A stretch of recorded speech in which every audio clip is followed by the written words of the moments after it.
Bem, amigos do Grupo Sem Negócios, meu boa noite para todos vocês. Eu sou Alexandre Carneiro, sócio e diretor aqui no Grupo Sem Negócios e a gente está começando mais um Sim Podcast. Hoje vai ser um bate-papo, uma entrevista, né? Que chique, né? Esse negócio de entrevista, né? Muito especial. Eu estou aqui com um amigo querido de tantos anos, né? Se a gente for começar a contar os anos aqui... Melhor não contar, né? Antônio Sérgio Zampieri, gerente nacional de vendas da Duratex, que é do grupo Dexco, que a gente vai falar daqui a pouquinho mais a respeito. Serginho, super bem-vindo aqui no Grupo Sim. Obrigado pela tua presença pessoal, pela ter aceito esse convite para a gente bater um papo. Realmente aqui é a tua casa, meu amigo. Obrigado pelo convite, obrigado pela oportunidade.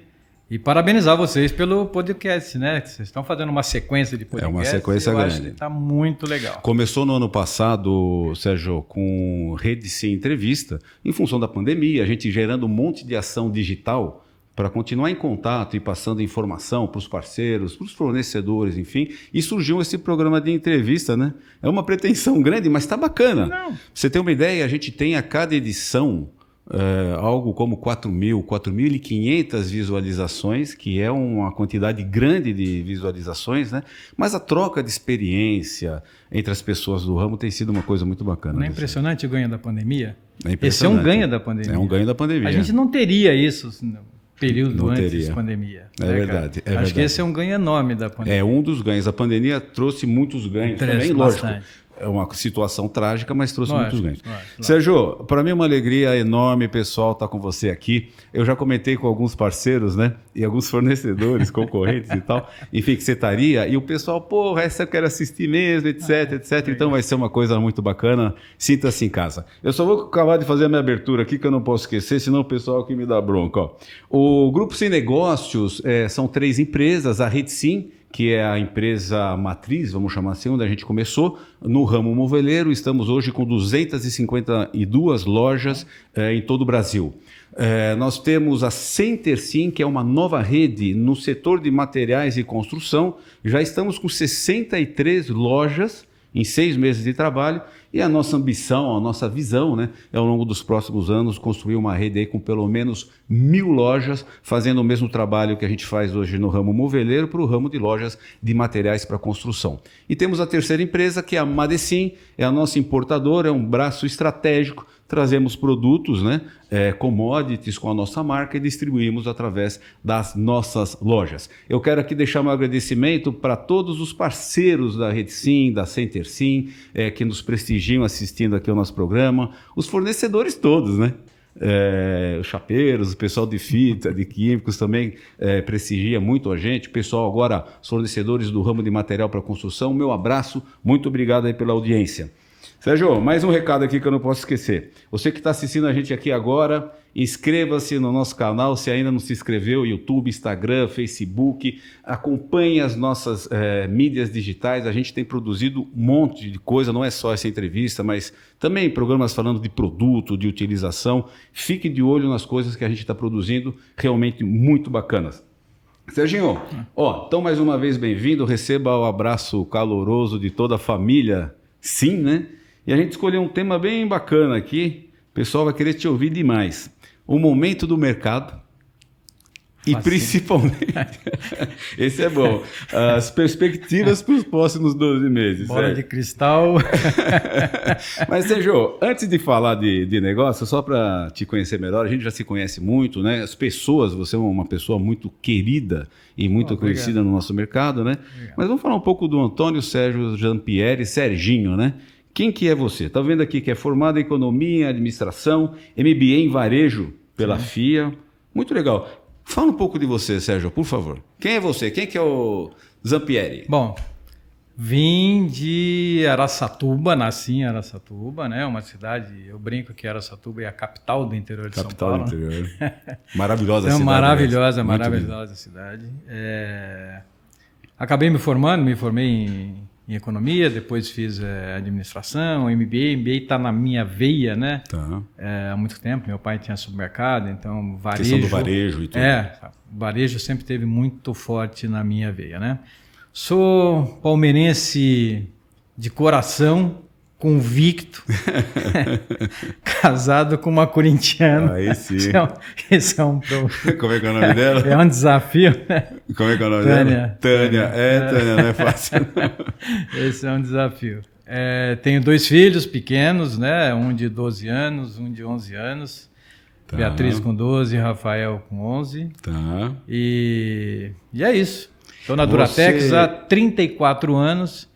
Caramba. Então, tem um pouquinho de Sérgio, isso que eu queria saber. Mas eu não sabia que você era interiorano, não, de Araçatuba. Você veio para São Paulo com... Eu vim para São Paulo com 19 anos para estudar. Até lá morou em Araçatuba? Até lá morei em Araçatuba, trabalhei com meu pai e tal. E aí estudei, passei na faculdade, passei no Mackenzie, a primeira faculdade. Opa, Mackenzie. Mackenzista. Belíssima universidade. E aí vim para São Paulo. Bom, aí quando vim para São Paulo, eu vim trabalhar no Itaú.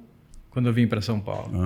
Já no grupo, né? Não, eu fiquei 2 anos fazendo faculdade e aí depois fui para o Itaú. No terceiro ano de faculdade eu fui trabalhar no Itaú. Aí entrei para o grupo e do Itaú eu vim direto para a Duratex. Então eu fiquei 3 anos no Itaú. E 34 na Duratex. E 34 anos na No grupo Itaúsa, que agora é Dexco, né? Você vai falar mais sobre isso na sequência. Não é Dexco, faz parte do grupo, enfim. A gente vai falar sobre isso. Mas então são 34 de Duratex, mais 3 de Itaú, 37 anos. Você não tem sotaque nenhum de interiorano. Eu acho que eu perdi com o tempo. Eu falo que hoje eu sou mais paulistano do que interiorano. Você tem quantos anos? 60. 60 anos. Fiz 60 anos esse ano. Esse ano. Então, 19 anos no interior, mas você já está há 41 anos em São Paulo. Então, adeus sotaque. Já perdi. Eu tenho amigos lá ainda, tenho um grupo de amigos. Encontrei recentemente pessoal de exército, de colegial. Então, a gente acabou formando um grupo no WhatsApp lá. Então, é muito gostoso. Legal. Então, um beijo para a Tânia, para a Beatriz, para o Rafael. Papai está aqui falando com a gente, né? Muito, muito bacana. Sérgio, eu comentei na abertura, né? Você é uma das pessoas, acho que mais queridas, respeitadas, né? E muito conhecida no nosso ramo. São 34 anos de trabalho, né? Sim. Já nesse nosso ramo. Como que foi a tua trajetória, então? Acho que na Duratex, né? Um resumo desses 34 anos, porque eu estou conversando aqui com uma das pessoas que mais conhece esse nosso setor moveleiro. Como é que foi a tua trajetória na Duratex, Sérgio? Gozado, a gente fez recentemente, a Duratex também fez aniversário, né? E o RH pediu para a gente falar um pouquinho da história e tal. E quando eu comecei a falar da história, eu falei, nossa, é muito tempo. Assim, tem muitas vantagens de você trabalhar numa história, porque você vê, é como se você vê um filho crescendo. Sim. Então eu costumo dizer que eu já trabalhei em 7 Duratex diferentes. Ao longo desse período, desses 34 anos. É uma boa abordagem. Porque eu entrei na Duratex quando a Duratex comprou o que naquela época se chamava aglomerado. Tá. Então comprou 2 fábricas, a fábrica de Tapetininga e a fábrica que era uma fábrica em Gravataí, no Rio Grande do Sul. Tá. Depois comprou Agudos, né, a Floresta de Agudos, o grupo Freudenberg. E aí montamos a primeira linha de MDF, mas isso já foi em 97. Tá. Né? E nesse período eu já estava começando a ir para a área comercial. Tá. Então eu trabalhei, o único lugar do Brasil que eu não trabalhei na área comercial foi o Sul. Paraná, Santa Catarina e Rio Grande do Sul. O resto, todas as áreas... Mas você já entrou na Duratex na ocasião, na área comercial? Não. Eu era gerente do Itaú, então eu fui para uma área administrativa quando eu fui para a Duratex. Tua formação foi economia e administração, né? Isso. Tá. Aí eu fui para uma área administrativa. Foi quando a Duratex exatamente comprou essa área que era aglomerado, hoje o MDP, né, que evoluiu bastante. Uhum. Então, nessa época, eu acabei trabalhando um período com administrativo ali, acho que foram uns 3 anos mais ou menos. Depois, a gente tinha muitas filiais no Brasil, era um modelo completamente diferente do que é hoje. Completamente. Assim, de São Paulo para cima, eram 7 filiais de vendas. E é engraçado porque naquela época eu fiquei conhecido como mãos de tesoura. Eu fechei todas. Cortou tudo. Cortei tudo, fechei todas as filiais Lógico, tinha um objetivo claro do que a gente pretendia, objetivo claro, você tinha um objetivo do que você precisava fazer e tal. E a gente foi cortando, foi vendo aonde realmente fazia sentido, acabei ficando com 2 filiais, me mudei para Belo Horizonte em 95. Ah, olha só, então você morou em BH também? Morei em BH, morei em BH 1 ano. E aí depois de 1 ano eu voltei para São Paulo. Quando eu voltei para São Paulo foi quando a Duratex estava começando o MDF. E aí eu trabalhei no interior de São Paulo. Naquela época a gente fazia divisão por produto, não por canal. E aí eu trabalhava principalmente com a indústria, né? Porque a revenda naquela época era uma revenda incipiente, era uma revenda que não tinha o pujança que tem hoje, né? Sim, sim. Então eu comecei o início do MDF, eu estava presente no mercado. Então eu tenho muito orgulho de dizer que o avanço do MDF, com a impressão no MDF, com os móveis, toda aquela que isso nasceu em Mirassol, Jaci, São José do Rio Preto, Votuporanga, ali naquela região, né? E esse start desse uso intenso de MDF começou ali. Eu me lembro que a gente deslanchou muito rápido lá, né? Depois eu fui em 2001, eu assumi uma área de piso do Duraflor. O Duraflor também estava nascendo. Nascendo naquela ocasião, exatamente. Foi até 2008, aí em 2008 eu assumi a área de varejo, e aí fiquei com o Duraflor e fiquei com a área de painel, porque nós fizemos uma separação por canal aí, né? E aí queremos um canal indústria e um canal varejo. Sim. E aí dali para frente começou a minha trajetória no varejo. Foram 34 anos, então em 2021 você entrou em 87. Isso, 87. 3 anos na área administrativa financeira, então você foi para o mercado... Só administrativa. Administrativa, você foi para o mercado em 90. 90. Então você está desde 90... Não, acompanhando tudo o que aconteceu no mercado da indústria, no mercado da revenda, nesse setor moveleiro. Exato. Eu me lembro que, assim, curiosidade, né? No Nordeste não tinham fábricas. Eu fui gerente de tudo regional, né? De tudo para cima de São Paulo. Então a gente tinha que... Era muito comum eu viajar com um técnico, porque a gente ia nas indústrias para desenvolver uma seccionadora... que às vezes era manual, você colocava uma tupia com uma serra para cortar, para fazer o móvel, era uma coisa impressionante, cara. Incrível, né? Então, mas estou falando pra você ver como evoluiu esse... Anos e anos atrás. Anos e anos atrás, E estou falando de indústrias pequenas, né? Já tinham indústrias grandes e tal. É incrível. Agora, você vê, né? Eu entrei no ramo em 93. E também acompanhei uma boa parte da história. Você viu toda a transformação, né, do marceneiro, do empresário da marcenaria, da indústria, do compensado, aí veio o MDF, e etc, né?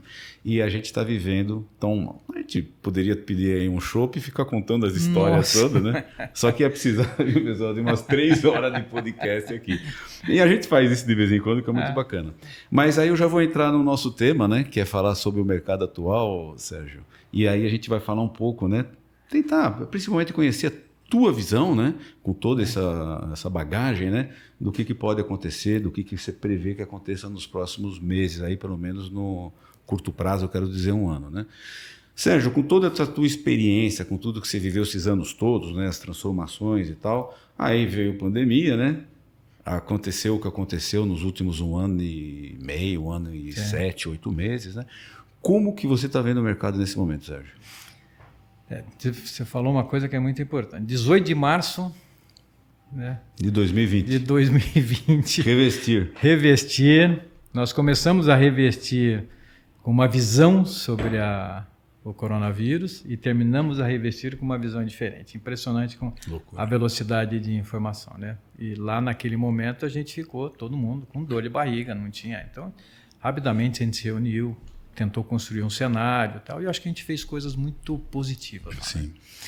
O mercado se retomou, foi até junho, de junho em diante, o mercado retomou com uma velocidade muito, muito grande.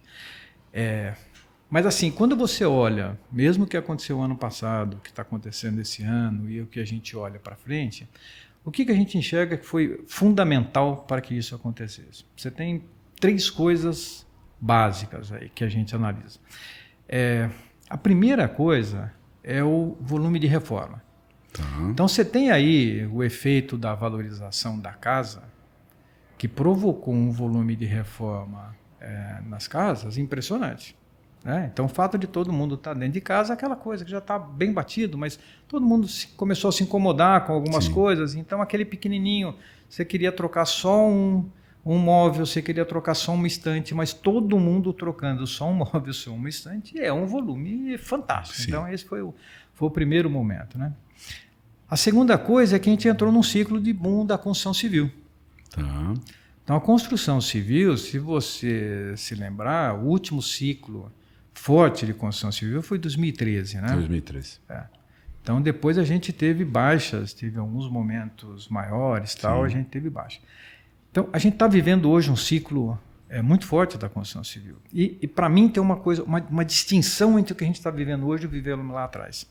2013 você tinha um volume bom de hotelaria, né? Nesse setor da construção civil você tinha um volume forte de hotelaria, você tinha um volume forte de obras comerciais e você tinha um volume forte de obras residenciais. Esse boom da construção civil agora ele está praticamente centrado em residencial. Então acho que aí já começa uma distinção forte para o nosso negócio. Do que está acontecendo hoje em relação ao 2013. 2013, quando você pega o boom da construção civil em 2013, quando você pega hoje, você fala, pô, os volumes são próximos, é verdade. Mas o mix é muito diferente. E aí o nosso setor, principalmente o marceneiro, ele acaba conseguindo captar com muito mais competência, oportunidade, ele tem muito mais habilidade, ele está muito mais bem preparado para o setor das obras novas. Sim. E aí, em vários lugares, em São Paulo isso é muito forte, mas em vários lugares, você vê essa obra nova, você tem muitos apartamentos pequenos, apartamentos de 30 metros, 35 metros, tal. Então isso cresceu com uma velocidade grande. Esse apartamento, por exemplo, é típico de marceneiro, né? Porque é um projeto customizado. Então você tem aí o marceneiro é muito mais está muito mais requisitado e tem muito mais preparado para esse tipo de situação. Para esse tipo de situação. Então acho que isso é uma coisa fantástica, né? E aí tem uma coisa mais interessante ainda, que é o seguinte: nós estamos vivendo, o setor está vivendo um momento mágico agora, né? Só que esse boom da construção civil não veio ainda para o mercado. Então isso é uma coisa interessante, porque o que nós estamos vivendo hoje é basicamente fruto da reforma. Tudo que está sendo construído, que começou a ser construído em 2020, ele vem para frente. Vai lá para frente. Então quando você olha esse cenário, você fala, opa... Quer dizer, a coisa tem uma vida, vai ser mais longa. 2012 talvez não tenha tanta entrega, seja um pouco mais tranquilo, mas 2013 é muito forte. 2013 quer dizer 2023. 2023, desculpa. 2023. É muito forte. Então, quando você olha esse cenário, você fala, pô, o boom da construção civil tá ótimo, tá? Isso vai favorecer muito o nosso setor. Eu vou ver se eu entendi bem, né? O que você está colocando assim. 2013 teve um boom da construção, mas estava muito dividido, ou mais focado em comercial, industrial, seja lá, residencial menos relevante. Esse boom de agora, muito mais fortemente o residencial. Nos últimos meses, fortemente a reforma, por esse episódio tal que você comentou. E o que você coloca é o seguinte: o tanto que está se construindo hoje de novos imóveis, lançamentos, etc., ainda nem foi mobiliado, vai ser mobiliado nos próximos meses, nos próximos anos. Exato. Esse é o... Então, quando você olha o cenário, como é que a gente olha o cenário para frente de construção civil? Você fala, pô, precisa acontecer um fato muito relevante para que isso seja desconstruído. Né? Porque mesmo um risco que você tem nessa cadeia, fala assim, bom, tá bom, tem todo esse volume, mas isso não foi vendido, ou não será vendido. Isso também, quando a gente olha o volume de vendas, ele está num ciclo forte. Tá. Né? E aí a segunda, uma das que eu falei, 3 motivos, que é o boom da construção civil, a reforma, a terceira coisa, é os juros baixos. Então, os juros baixos, para nós, ele favorece tanto o setor da construção civil quanto o setor de reforma. Então, quando você pega essas três coisas, reforma, boom da construção civil e juro baixo, ele tem uma sinergia muito poderosa para o nosso setor. E aí o mais poderoso você olha agora, você fala, pô, então nós estamos vivendo um momento das reformas agora, a gente começa a viver para o futuro o movimento das obras novas, e tudo isso alicerçado não alicerçado, mas favorecido pelos juros baixos, que tem um impacto no Brasil. Porque o Brasil tem pouco... eu não sou exatamente um expert, mas para nós é muito claro, o juro no Brasil faz muito pouca diferença se ele é 5% ou 7%. O que importa é o valor da prestação, é o que cabe no salário no salário da pessoa. Tá? Então, o percentual de juros tem pouca influência nisso. Então, os juros baixos favorecem. Eu tenho, Sérgio, ouvido muito o pessoal falar, né, e preocupado com os próximos meses, que fala assim, bom, o juros estava bem mais baixo antes e já subiu bastante. Vai terminar o ano, talvez 6% a Selic, 6 e pouco. Então subiu. Mas talvez tenha esse efeito que você acabou de falar. Mas enfim, essa é uma leitura que causa preocupação. A outra é exatamente isso. Então o pessoal já está vacinando, já está viajando. Então o dinheiro que ele não gastava mais em viagem, restaurante e que foi para dentro de casa, agora vai para a viagem de novo. Ele vai ter um olhar menor nesse sentido. E essas coisas todas vão afetar. Como é que você acha que isso vai se comportar? Porque é uma realidade. Sim. Então, você tem duas realidades preocupantes para a gente. Né? Essa é uma realidade e a outra realidade é a diminuição de renda. Porque você tem um impacto inflacionário que está muito vivo para a gente. Então, nós temos essas duas preocupações. Né? Carneiro, eu acho... as viagens vão voltar, as pessoas vão para restaurante, vão ter escolhas. Isso não tem alternativa. Então, na minha visão, isso vai impactar o volume de reforma. Porque mesmo a reforma, você tem dois tipos de reforma. Você tem a reforma daquilo que você está valorizando a casa, né? E você tem a reforma de você vender um apartamento e você comprou um apartamento novo e vendeu o seu antigo. O seu antigo vai para a reforma. Então, essa reforma é difícil a pessoa não fazer. Entendo. Né? Então, aquela reforma, que não é uma reforma supérflua, mas é uma reforma por necessidade, por estar valorizando a casa, por ele estar em home office, talvez isso diminua um pouco. Uhum. Mas a reforma do cara que mudou... Mas a reforma do cara que mudou não vai ter jeito. Não vai ter jeito, ele vai ter que fazer. E obra nova não tem alternativa. Quem é mulher sabe. Você não muda para um apartamento sem cozinha. Você pode mudar sem roupeiro, você pode mudar sem os armários do quarto, né? Mas sem cozinha, sem banheiro, você não muda. É muito difícil você mudar. Tá? Então, por isso que a gente acredita muito. Agora, a mesma preocupação de renda, o que pode resolver isso, a gente acha que resolve um pouco, é o nível de emprego. Tá.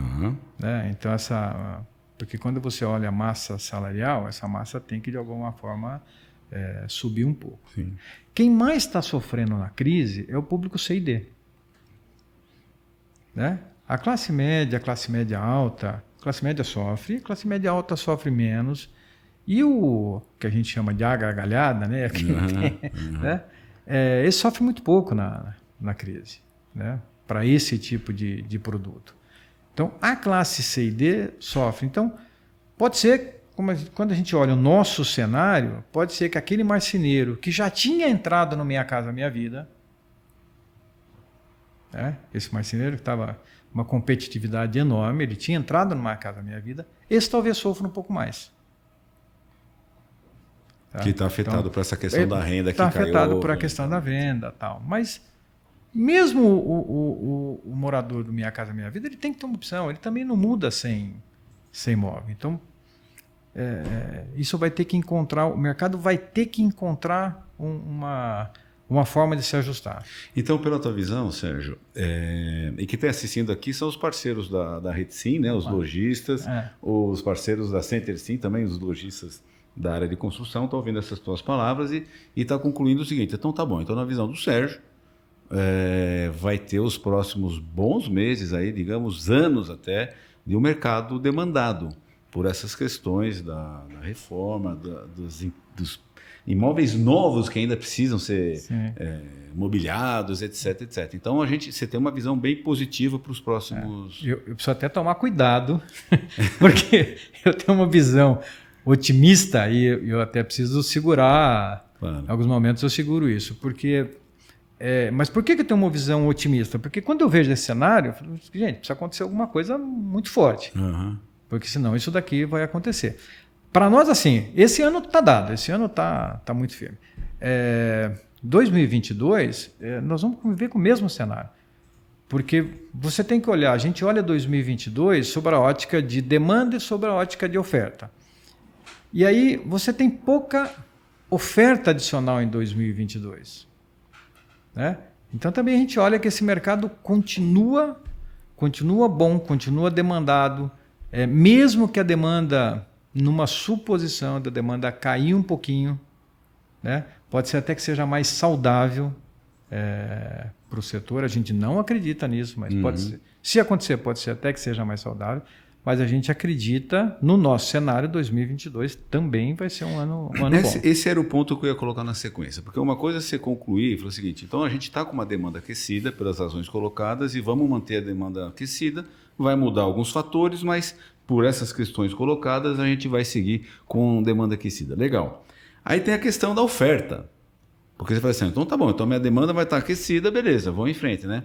Mas a oferta é que está... Bom, entrou num desequilíbrio que eu acho que a gente nunca viu nesses anos todos. Não. Essa questão da oferta, então vamos lá, os volumes, né? E aí, lógico que a gente está falando de chapa, né? Mas também tem as corrediças, os outros produtos todos usados na fabricação do móvel, né? Nos próximos meses, como é que você está enxergando isso, Sérgio? Você tem um desequilíbrio hoje de toda a cadeia moveleira, né? Então você tem desequilíbrio hoje de chapa, você tem desequilíbrio de fita, desequilíbrio das ferragens. Então a cadeia ficou desequilibrada por esse excesso de demanda. Né? E o grande problema é que esse excesso de demanda... que não é um problema bom esse, né? Esse excesso de demanda, ele está acontecendo no mundo inteiro, ele não acontece, não é um fenômeno no Brasil. Porque às vezes a gente olha e fala, pô, esse é um fenômeno no Brasil. É mundial. Não, é mundial.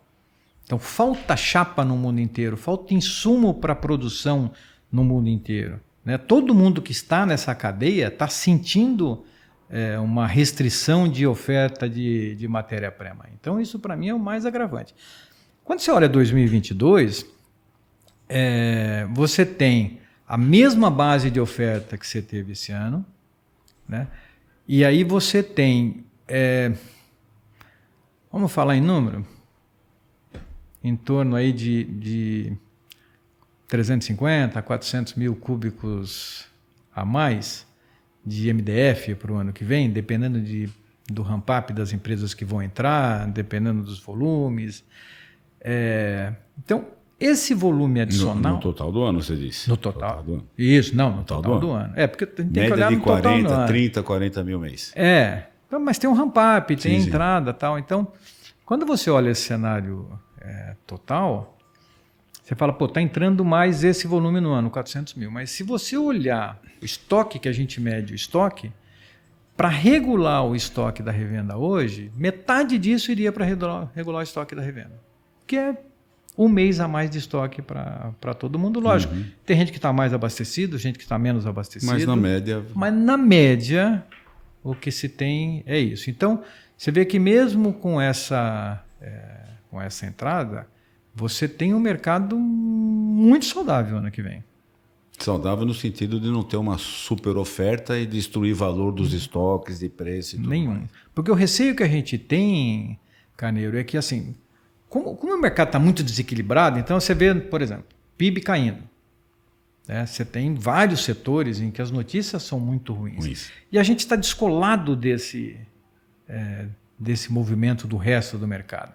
Então, é muito natural que a gente fique olhando as notícias do jornal, que a gente olhe todas as informações e a gente se contamine com isso. Falou, pô, o PIB está caindo, então tem uma preocupação tal. É uma preocupação muito natural. Nós estamos preocupados com isso.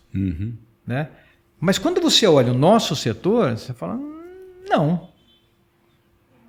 O nosso setor continua com Com consistência. Então, o receio que a gente tem é que essa contaminação possa, de alguma forma, falar, não, vai sobrar chapa, vamos começar uma guerra de preço, eu tenho que vender de qualquer jeito, tal, e isso desequilibre.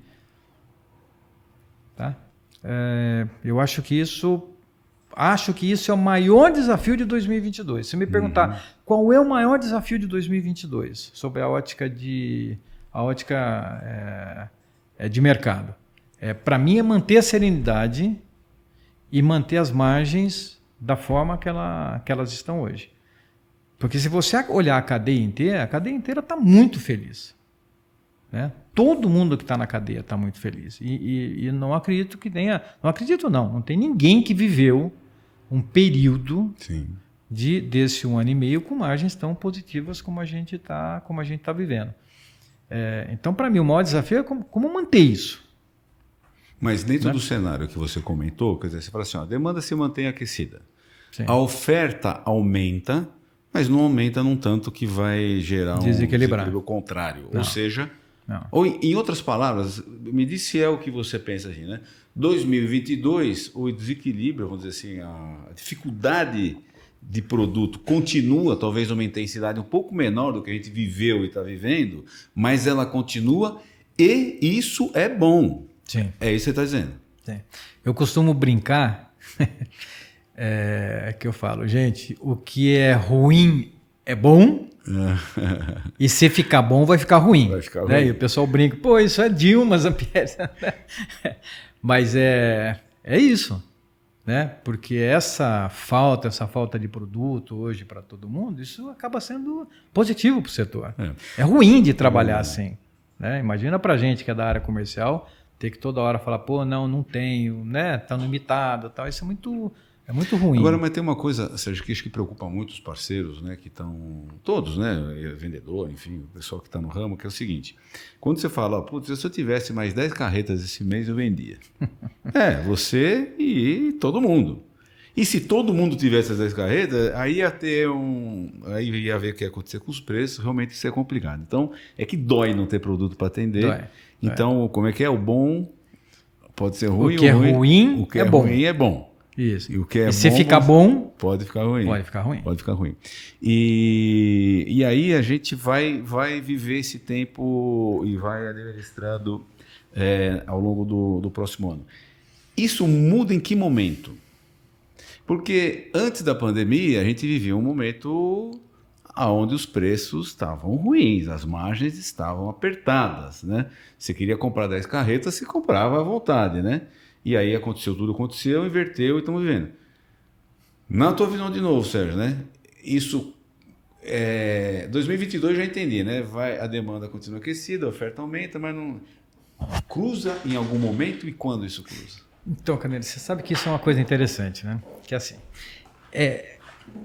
quando a gente olha, porque sempre a gente olha o mercado com uma ótica de desafio, né? Você olha, faz a leitura do mercado e fala assim, bom, quais são os desafios aqui? Onde estão as oportunidades? Então, eu honestamente não estou vendo esse cenário futuro, onde cruza, se pode... Porque se a gente ficar nessa ótica, a gente vai ficar preso numa oferta de produto com preço.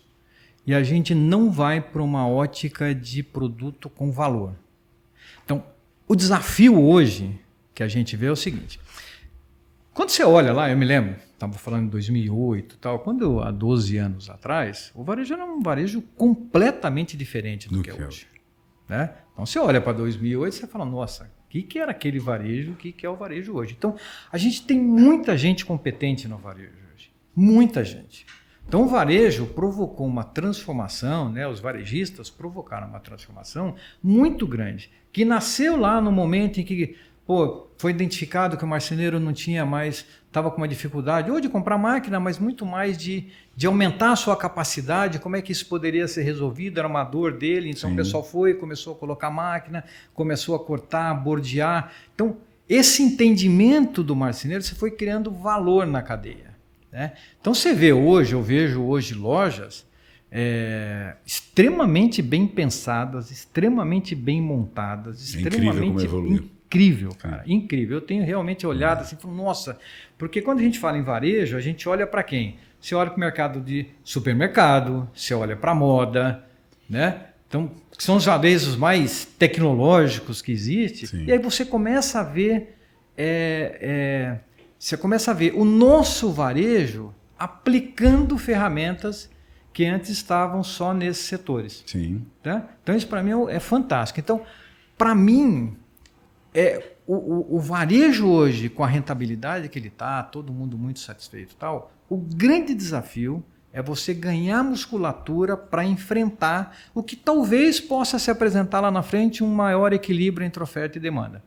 Porque se a gente aproveitar esse momento agora e aproveitar para criar ferramentas, para gerar valor para o negócio, você sai da ótica de preço.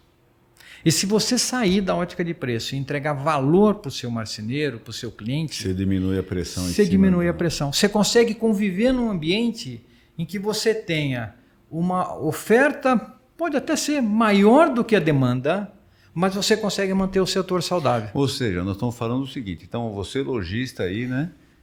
Está com a dificuldade de abastecimento, ok, né? Mas isso vai continuar, mas os preços e margens estão melhores, está capitalizando. Passa aborrecimento de não ter produto. Passa. Não vou dizer não sei o quê, mas eu estou em uma situação melhor, né?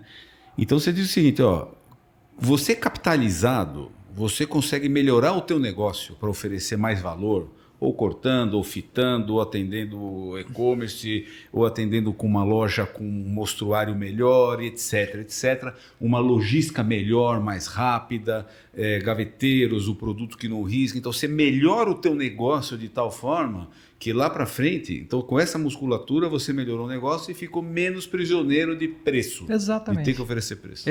Essa é a transformação que eu vejo algumas empresas passando hoje, mas que a gente tem a responsabilidade de provocar.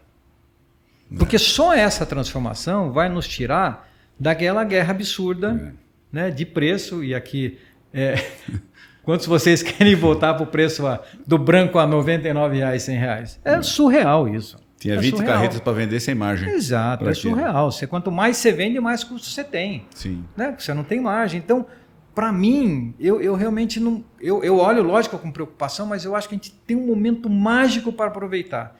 E aí fazer o ajuste fino. Né? Então, o segredo para mim hoje, na minha visão, um ponto muito relevante, é você entender onde é que estão as dores do seu cliente.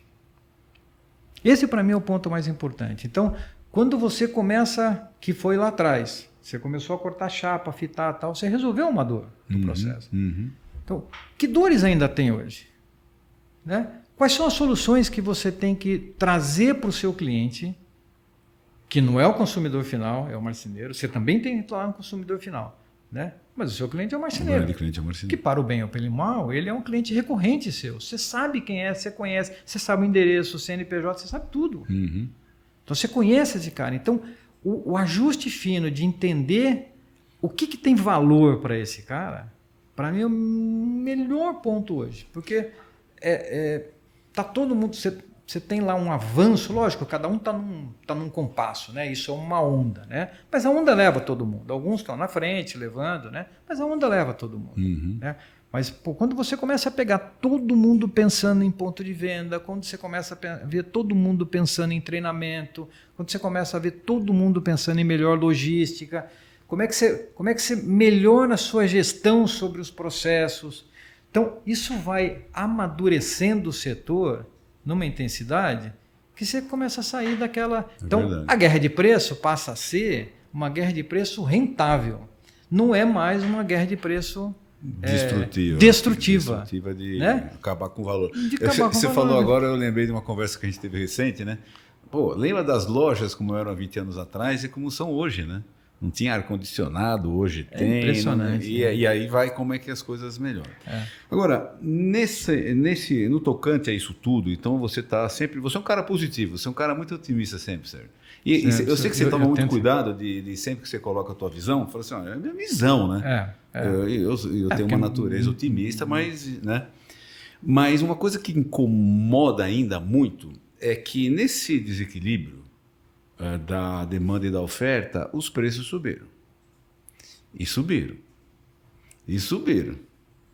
Mas não só da chapa, subiu da fita, subiu da gasolina, subiu de tudo, né? Se a gente vai ter os próximos 1 ano, pelo menos, 1 ano e meio, ainda de um desequilíbrio e tudo, baseado em tudo que você falou, como é que vão se comportar daqui para frente os preços? Porque a sensação do lojista é o seguinte, pô, já aumentou muito, o móvel já ficou muito caro, e aí começa a afetar essa demanda. Como é que você enxerga isso, Zampieri? Então, nós da Duratex, a gente está muito preocupado com esse movimento. E entendo que a cadeia inteira está muito preocupada. Agora, isso tem um impacto muito forte, Caio, de inflação de custos. Uhum. Né? Porque você tem resina, você tem papel, você tem madeira, você tem uma inflação de custos que é uma coisa absurda. Ontem eu estive na Florestal e eu estava conversando com o engenheiro da Florestal. A Florestal o que é? Só para o pessoal. Às vezes que a área Florestal da Duratex. A área Florestal da Duratex. Eu estava na área Florestal da Duratex vendo um equipamento, né, que não é a minha área, mas eu fui só mostrar para uma outra pessoa, e vendo o equipamento. E ele estava me contando da dificuldade dele de preço e de oferta de peças para as máquinas, né? Que ele falou, ele tem nada a ver com nossa, quer dizer, está na nossa cadeia, mas ele falou assim, Pierre, está um absurdo, eu estou pagando mais do que o dobro do preço por uma esteira ou por um pneu. Então essa inflação de demanda, esses aumentos de custo, de preço, isso está prejudicando bastante, mas isso não está concentrado no nosso setor. Né? Esse é um desequilíbrio que está geral no mundo inteiro. Então, a gente traz um produto importado da China, não de painel, de piso, de LVT, que a gente pagava $1.500, $1.800 o container. Hoje nós estamos falando em 14 mil. Um container. Um container. Quer dizer, para alguns lugares... Então, mas peraí, eu queria explorar um pouco mais isso, porque assim, o fabricante não aumenta o preço porque quer. Lógico que quando aumenta a demanda ele pode melhorar a margem, mas assim, aumentou a resina, aumentou o preço da madeira, aumentou o preço da peça que você falou. E é uma cadeia de aumentos, né? E ele repassa, e a revenda recebe e repassa, porque o marceneiro... Ele reclama da revenda, a revenda reclama do fabricante. O fabricante reclama dos insumos. Então a gente sabe que isso aí é tudo uma cadeia, está tudo interligado, tem as suas razões. Você falou do frete. Um frete lá, né, um container da China está custando 7 vezes mais do que o normal. Quer dizer, é relevante. Né? Mas então, vai persistir esse desequilíbrio, a gente acabou de falar. Como é que você enxerga que os preços... Vai continuar subindo? A gente está preocupado com os aumentos, a gente está tentando segurar, mas a gente também precisa preservar a margem. Então, é difícil te responder pragmaticamente, Carneiro, se vai continuar subindo ou não. Né? O que a gente vê é que tem uma inflação projetada para frente ainda relevante. Isso acontecendo não tem alternativa. Né? Mas por que a nossa preocupação? Porque se isso acontecer, a gente está fazendo esses movimentos com muita responsabilidade. Porque a gente entende o impacto que isso dá no final. No final o preço do móvel está mais caro. Sim. Né? Então a gente entende essa preocupação. E a gente está tentando mapear isso, tentando olhar isso e atuar com muita responsabilidade. Né? Sem que haja aqui oportunismo. Não entendo que tem alguém trabalhando com oportunismo, até porque acho que não tem espaço para isso. Né? Mas a gente está trabalhando com muita responsabilidade. Eu tava dentro dessa palavra que você falou, responsabilidade, eu voltei a viajar, né? Então estou mais em loja agora, conversando de novo com mais frequência com marceneiros, empresários da marcenaria e tal, né? E essa questão de responsabilidade, quando a gente fala do preço na ponta, é o seguinte, olha, eu estou aumentando o preço porque está aumentando o meu custo. Eu tenho que repassar, assim como você tem que repassar. E quando a gente fala que vem com responsabilidade, porque é o seguinte, a gente sabe o impacto que isso dá. Quer dizer, não é uma brincadeira, mas também não tenho como não repassar. E a discussão foi muito madura nesse sentido, né? Mas fato é que vai gerando cada vez mais esse desequilíbrio lá, vai perdendo poder aquisitivo e pode afetar fortemente a nossa demanda, né? Ô Sérgio, me diga uma coisa, estou de olho no tempo aqui, a gente já está caminhando, a conversa flui, né? Conversa boa. Impressionante.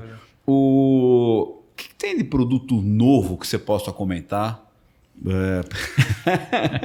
Não faz essa pergunta. Não, que você possa comentar. Se não puder comentar, não fala nada. Não, né? tem coisa. A Duratex tem uma área de. Teve agora a coleção Olhares, que saiu maravilhosa. Maravilhosa. É novo, tá? Sucesso absoluto, gente. Uhum. A coleção Olhares, ela foi. A gente sempre, quando lança uma coleção, a gente mede, né, a penetração no mercado, tal, o número de lojas que compram, tal, e assim.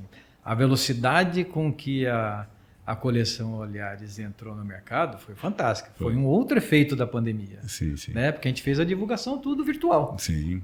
Então, foi assim, muito além do que a gente estava previsto. Mas na área de inovação, a gente está trabalhando com uma série de produtos inovadores. Tá. Né? Então, a gente já está trabalhando na coleção do ano seguinte. Tá. Para 2022. Para 2022. Já estamos trabalhando num produto inovador para 2022 ainda. Tá.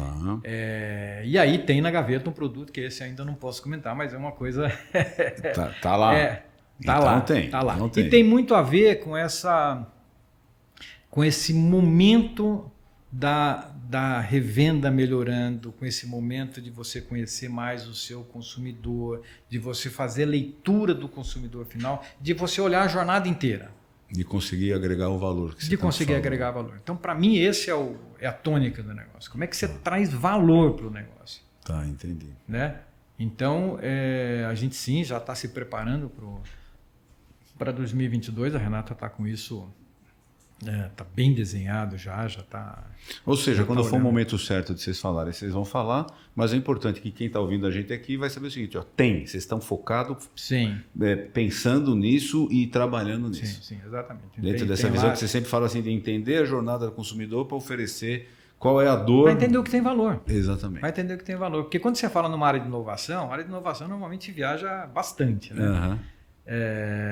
Eu tinha um amigo de TI que ele falava assim, pensa fora da caixinha e não põe... Quem põe as barreiras sou eu. Pensa qualquer coisa, né? Pensa tudo que você imagina. Então, olha, aí você voa no negócio, né? Então, quando você vai para uma área de inovação, você tem uma série de coisas que aí você tem que aterrissar, tem que pensar, tem que ver o que faz sentido, né? Legal. Mas a gente já está com a coleção, a gente já vai completar a coleção de internos, sim, né? Que foi um projeto muito bem assertivo, verdade. Foi novamente a leitura de mercado, a gente construiu a estratégia, montamos a coleção, ela foi muito assertiva. Legal. Dando feedback, a gente até falou, mas eu vou falar agora no ar, né? Vocês têm caminhados por caminhos bons. Então, dando um feedback, realmente, os lançamentos, as soluções, o que vocês têm proposto para o mercado tem sido coisas boas. Haja visto a coleção Olhares mais recentemente, né? Então, sigam firmes aí. Que é importante. Quer ver, aproveitando um gancho, nós temos lá no PDV hoje um ateliê de tendências, né? E aquele ateliê tem um conceito. Você tem no PDV um ateliê de tendências. Um ateliê de tendências. O que é o PDV? Showroom. O showroom. Você tem lá no ponto de venda, você tem lá uma área de showroom nossa, né? Que aquele showroom a gente chama de ateliê de tendências. Numa loja qualquer, você diz? Nas lojas diferenciadas. Nas lojas diferenciadas. Isso. Tá. Então, esse ateliê de tendências, esse showroom novo, ele tem um conceito por trás, né? Porque ele também quer levar o marceneiro, o arquiteto para dentro da loja. Ele quer que o arquiteto leve o consumidor para dentro da loja para mostrar. Porque para nós também outra coisa que é muito importante, cada vez mais o arquiteto tem influência no negócio. E cada vez mais o arquiteto leva o consumidor ou tenta levar o consumidor para o ponto de venda. Tá. Né? Então isso é outra coisa também que é bastante importante. Deixa eu só tirar essa dúvida assim. Quando você falou do ateliê no PDV, não é que tem uma loja showroom exclusiva da Duratex, não. Nas lojas mais especialistas ou mais profundas que tem esse showroom. Perfeito, entendi. Que a gente chama de ateliê de tendência, né? que ele tem um conceito, você tem uma bancada, você tem toda a exposição das chapas, tudo, as chapas grandes, as chapas pequenininhas para você retirar e fazer as combinações, né? Você tem o espaço dos lançamentos, você tem uma bancada para o arquiteto conversar com o cliente dele, mostrar, fazer as combinações, tal, né? Ou até o marceneiro mostrar para o consumidor dele as combinações que ele está imaginando, tal. Então o negócio é bem legal. Zampieri, me diga uma coisa, o que foram os principais pontos que você gostaria de destacar que a Duratex fez recentemente? Só para lembrar as melhorias, né? E quais são as próximas melhorias? Tem uma máquina nova aí de revestimento, isso já está divulgado, mas só para poder alinhar aqui, então o que vocês fizeram mais recentemente de relevante na fábrica, na produção? E o que vocês pretendem, que você pode divulgar agora, né? Nos próximos meses, para o pessoal ter em mente do que vocês estão preparando? Bom, fora o trabalho de coleção, que é todo o trabalho de marketing, né? A gente tem uma equipe de arquitetas que fazem as reuniões ou os eventos com arquitetos, com marceneiros, e aí envolvida com a equipe, comercial, né? Então isso para nós é bem legal. Na parte industrial, a gente tem lá alguns desafios, né? Agora, recentemente a gente fez um Duratex Day e que o Antônio, que é o CEO, anunciou um investimento de 500 milhões. Então, esse investimento de 500 milhões, ele vai parte para a área florestal, né? A área florestal de Maceió, e parte ele vai para um desengargalamento da linha de produção. Porque quando você pega uma linha de produção de MDF, ela mesmo rodando em capacidade máxima, ela tem alguns gargalos. Né? Então a gente está trabalhando fortemente para tirar esses gargalos. O trabalho começou, mas ele vai até o final do ano que vem. Fora isso, uma coisa que... As máquinas de revestimento têm a ver com isso? Então, não. Isso é para você gerar um volume maior de substrato. Né? E aí, fora isso, nós nós compramos 3 novos linhas de revestimento. Então, uma delas começa agora no final do ano. Porque quando a gente olha para o varejo consome 95% do varejo é produto revestido. Né? Então, esse era um gargalo que existia. Então, a gente comprou, tem uma linha sendo colocada agora e uma linha sendo colocada no meio do ano. Então, em dezembro, agora, digamos, vai ter mais... E a máquina para quanto? Metros cúbicos de revestido? Nós estamos falando aqui 18 mil metros cúbicos. 18 mil metros cúbicos. E depois, no meio de 2022, mais uma. Você tem mais uma igual. E aí você falou que eram 3, a terceira? Isso, aí a terceira em janeiro do outro ano. Em janeiro de 2023. Isso. E essas 3 máquinas não estão nesses 500 milhões? Estão dentro desses 500 milhões. Dentro desses 500 milhões. Então você tem 3 coisas. Dentro dos 500 milhões tem 3 coisas. Tem essas 3 máquinas, né? Tem o investimento na área florestal e tem o investimento para desengargalamento das linhas de produção. Tá legal, que é para melhorar a produção de substrato. Que é melhorar a produção de substrato. Na área florestal... Visto que a gente não tem nenhuma área, nenhuma nova planta, né? Sim. Programada. Entendi. Mas eu ia perguntar, nessa área florestal de Maceió aí, vocês estão plantando árvore, estão aumentando Está aumentando a base florestal lá. Né? Lá tem uma base florestal já muito boa, mas a gente está dobrando a área florestal. Então lá pode ser no futuro, pode ser várias coisas, né? Floresta hoje, eu vi a área de celulose, por exemplo, está com uma demanda fantástica. Né? Você tem hoje, se eu não estiver enganado, você tem acho que 6 projetos novos de celulose sendo desenvolvidas no Brasil hoje. E esse também um dos motivos que está dando... Que você olha a área florestal e você fala, o pessoal chama de tem um apagão florestal. Né?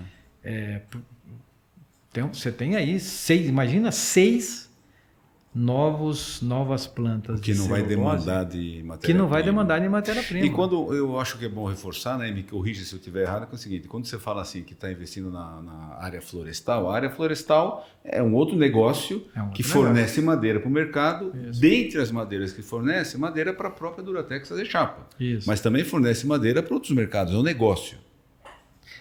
No nosso negócio, sim, essa área, a área de Maceió, por exemplo, ela fornece madeira para outros negócios. Sim. A gente não tem uma planta lá. Sim, perfeito. Né? A gente está ampliando, porque isso pode ser qualquer coisa. Pode ser uma fábrica nova de MDF? Pode. Pode ser uma fábrica nova de celulose líquida? Pode. Pode ser cavaco para energia? Ok. É um negócio que você está fornecendo. É um negócio. Não necessariamente uma fábrica. Não necessariamente uma fábrica. Legal. Sérgio, eu estou de olho no tempo aqui, eu não posso, tenho que ficar esperto aqui. Eu tenho mais 2 pontos que eu queria só explorar contigo. E assim, você falou desse investimento de 500 milhões e eu queria que você falasse um pouco da Dexco, porque recentemente teve um evento importante que falou dessa mudança tão bacana, dos investimentos na parte da madeira, da indústria, dos investimentos na parte hidra, né, na parte de metais, etc. Fala um pouco sobre a Dexco, dessa mudança. O pessoal já viu bastante, mas acho que você poderia dar um resumo aqui para nós. A Duratex, a antiga Duratex, né, hoje Dexco, a gente acabou crescendo bastante. A gente acabou comprando várias marcas no mercado, né? Então, começou a chegar um momento que se confundia muito a marca do produto com o nome da companhia, né? E aí, de uma forma muito feliz, a gente acabou construindo. Então, mudamos o nome da empresa. A empresa agora se chama Dexco. E embaixo dela você tem todas as marcas da companhia. Então, embaixo da Dexco, hoje você tem a Duratex, né? Você tem a Deca, você tem a Portinari, você tem a Ceusa, você tem a Hydra e você tem a Duraflor. Então você tem todas as marcas embaixo da Dexco. Que antes chamava Duratex, agora é Dexco. Agora é Dexco, né? Eu já estou tenho um uniforme já, que é bem legal, Dexco. E isso para nós é uma transformação muito legal, porque a gente acabou convivendo com isso por um pouco mais de um ano, né? Mas nesse um ano ela foi muito vibrante, porque a gente via as coisas que estavam acontecendo, nossa, né? Então aquilo tudo, todo mundo que estava envolvido no projeto, vibrou bastante. E a gente entendeu no dia do Duratex Day, a gente entendeu que a forma com que ele foi montado, que a gente foi muito feliz, na colocação, né? E aí, naquele dia também foi anunciado um investimento de 2,5 bi, né? Que somam-se ao que já tem de investimento de CAPEX normal, né? de quase 2,5 milhões. Nós estamos falando em 3 a 5 anos, 5 bilhões de investimento. Do grupo, né? Dexco nas várias atividades que tem. Nas várias atividades que tem. Então, tem uma montagem de uma fábrica nova em Botucatu de revestimento cerâmico. Sim, né? Eu lembro. Tem investimento em Capital Venture, né? Tem lá 100 milhões destinado para isso. Tem uma série de investimentos programados para isso. Desse volume todo, tem lá 500 milhões programados para a área madeira. Sérgio, eu vou te falar uma coisa. Eu vou ter que caminhar para o fim. Não tem jeito, já deu o nosso tempo aqui, né? Mas eu quero te dizer assim, esse dia foi histórico para mim, né? Quando anunciaram a mudança para a Dexco, as razões da mudança, o que está por trás disso, quais são os propósitos de cada negócio. Uma coisa muito bacana. Então, eu quero dizer assim, em nome de toda a família da SIM, né? Da Rede SIM, da Center SIM, da Madecim, que a gente tem um respeito e uma admiração profunda por todo o grupo. Porque quando fala assim, olha, então a Dexco vai investir nos próximos anos 5 bi. 500 milhões está vindo exatamente para o negócio Duratex, né? Entre florestal e produção, etc. Mas tem os outros negócios. Pô, dá um orgulho gigante. Dá um orgulho, cara. É um orgulho. Eu já te falei, 34 anos de empresa, eu estou indo para a 8ª companhia.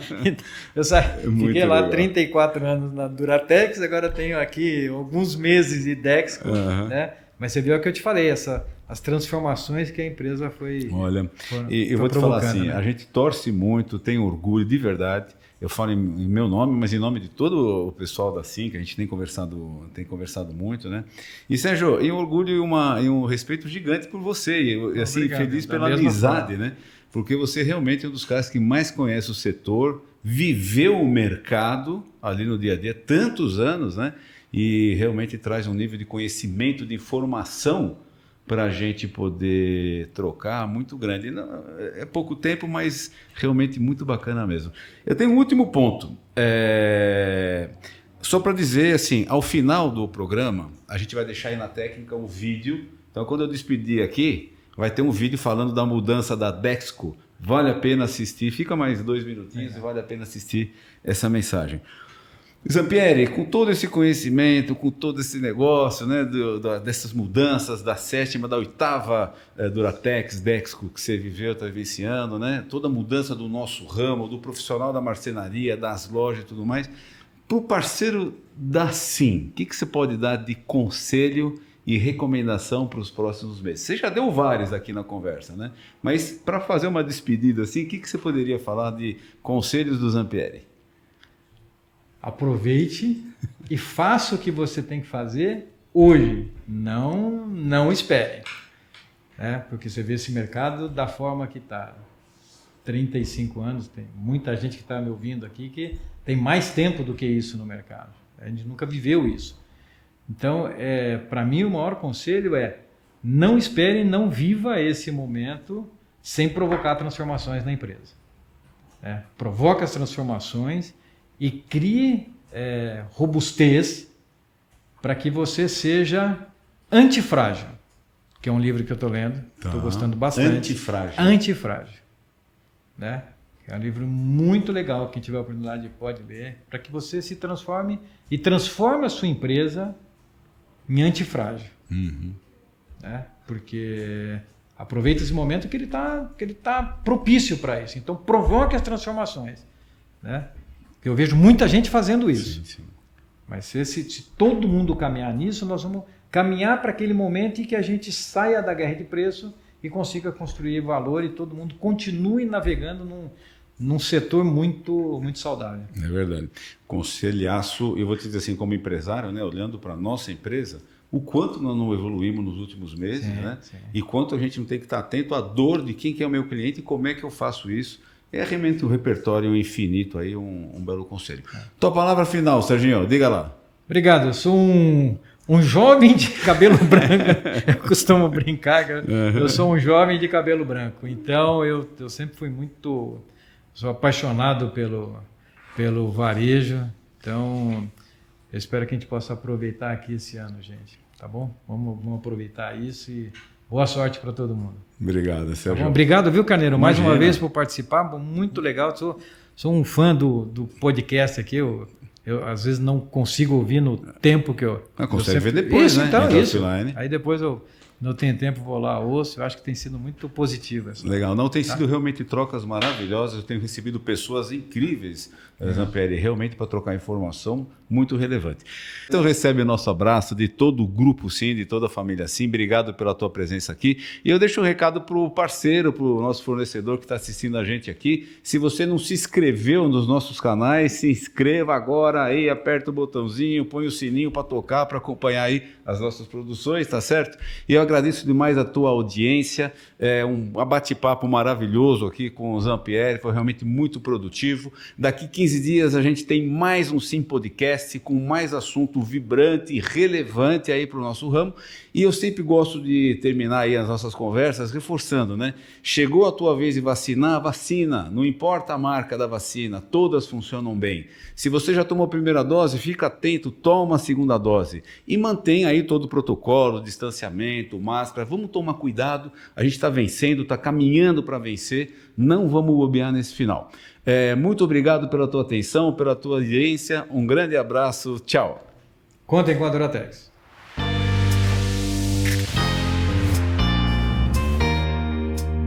Duratex traz soluções em painéis de madeira que respondem aos sonhos e desejos dos seus clientes de forma inovadora e sustentável, para viver a plenitude de seus ambientes.